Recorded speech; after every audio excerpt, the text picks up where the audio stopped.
Golden Reverberator is fairly new within the guitar pedal market, and in this video I'm going to break down all the things you need to know about it and demonstrate the sounds it can produce to see if it's worth it for you. I'm also going to do a comparison of a cheaper reverb pedal, the RV6 from Boss, as well as give you some helpful reverb tips. Now this video is not sponsored by Universal Audio. I was not sent this pedal for free, I bought it with my own money, so you'll get nothing but a true review and breakdown of this pedal, unlike other videos I've seen where they were obviously given this pedal for free or told to do some sort of review. I guess this is the perk of having a small channel, especially for my viewers, because no one wants to give me anything for free yet, so nothing can obstruct my honest review about shit. So let's jump into some sounds, and I'll start with the Spring 65.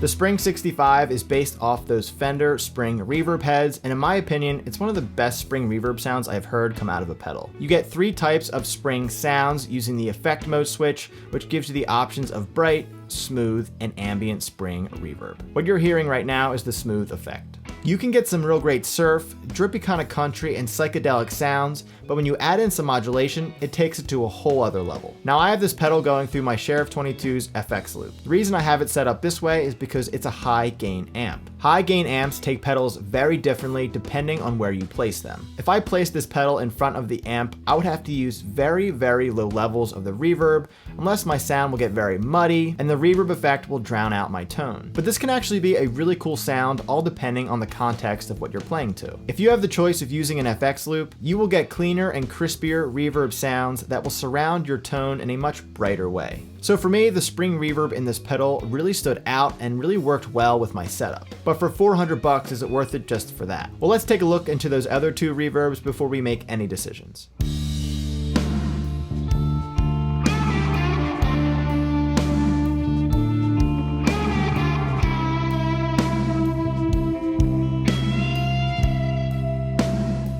The Plate 140 makes you want to ease back and take your time playing slow and vibey leads to let that plate reverb soar to add some fullness to your sound. The decay, pre-delay, and mix knobs all play an important role when it comes to this. The decay knob adjusts the reverb tail time. The higher the decay, the longer or infinite the reverb will go on for. The pre-delay knob adjusts the time between the note you strike and the reverb itself. So if turned all the way down, you will hear the reverb instantly when you play a note. If turned all the way up, you will hear a slight gap between the note and the effect. The mix knob adjusts the wet and dry signal, so if turned all the way up, you'll hear nothing but reverb, and turned all the way down, you'll hear no reverb at all.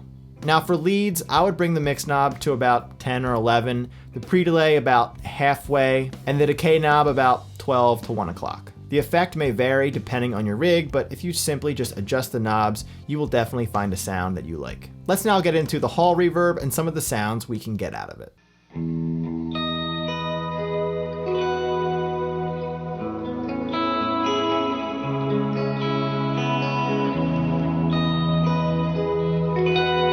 The Hall 224 has 3 sound options: room, small hall, and large hall. Hall reverb is really great for ambient sounds, and this pedal was actually designed from the first ever ambient reverb unit, the Lexicon 224. Now the really cool thing about this is that the EQ has an effect on the decay or reverb tails just like the Lexicon. So the more bass you dial in, you are adding more tails in the low end, causing it to sound infinite, which is an amazing feature within this pedal.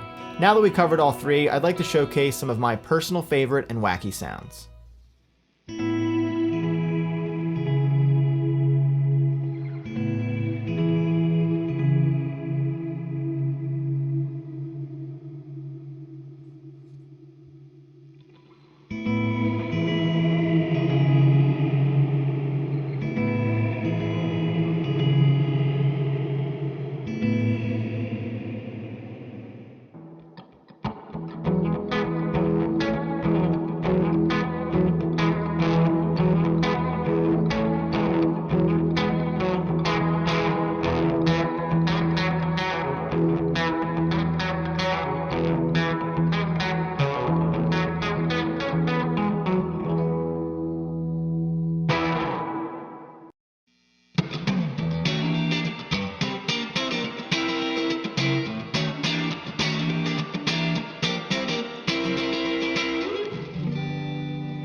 Now the Golden Reverberator, compared to some other known pedals like the RV6 from Boss, is a little bit more expensive. The RV6 will run you about $150, and like I said earlier, the Reverberator will cost you around $400. That's about a similar price to those Strymon pedals as well as a few others. Just like the UA Reverberator, the RV6 has spring, plate, and hall, but it also has modulate, dynamic, shimmer, room, and delay. For $250 less, and you get more effects, it would sound like the RV6 would be the better choice. But let's test the difference between the spring, plate, and hall to see if the difference is really worth the extra $250.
Now they both are completely different types of reverb pedals, obviously, but I think there are some similar sounds between the two. I could honestly even see people liking the RV6 over the Reverberator. It just all depends on preference. Now I will say this, the spring reverb in the Reverberator is much more natural sounding because depending on how hard you pick, you will hear more drippiness, just like a real spring reverb tank. Do I think the RV6 spring is bad? Not at all. I think it sounds good too. They're just two different sounds and it all depends on what you like. Now for the plate, I honestly felt like the RV6 was a bit better sounding in my opinion. The Reverberator plate didn't sound bad, but to me, it sounded a little bit like the spring in a way, if that makes any sense. But like I said earlier, there are tons of different knob combos that could possibly change that. Now for the hall, I really like the RV6, but the UA is much more unique and sounds a lot different, especially when you turn up the pre-delay and add in some of that modulation. Now something I noticed about the RV6 is that although it has tons of different reverb options, most of them do sound very similar except for a few minor differences. The Reverberator definitely has more of a unique quality to it and seems like it has more of a realistic reverb sound compared to the RV6. Personally, I think the UA would be a better choice if you like those vintage style reverbs. But if you don't care too much about that and want more of a variety of reverbs and also have more money in your pocket, then a cheaper reverb pedal will do you just fine. Now there are some additional features within the Reverberator that I haven't discussed yet, such as being able to register it by hooking it up to your computer using the USB-C that's on the back of the pedal to get additional features and sounds. They could also update it and add other things in the future, so just something to consider. You can also save some of your favorite reverb sounds using the preset switch, in which the RV6 does not have. So what are your thoughts on this pedal? Do you think it's worth the $400? I personally think it's a bit expensive, but only by 150 bucks or so, especially since UA released 2 other pedals at the same exact time that would complement the Reverberator very well: the Starlight Echo Station and the Astra Modulation Machine. I hope this video helped you with your decision in getting this pedal. Let me know in the comments your honest thoughts on how it sounds and if you think it's worth the price. If you want to hear more about the RV6, then check out this video right here, and if you want to see more content like this, then hit that subscribe button and ring that notification bell down below. Thanks for watching this week's video. I'll see you guys next week, and as always, keep on jamming.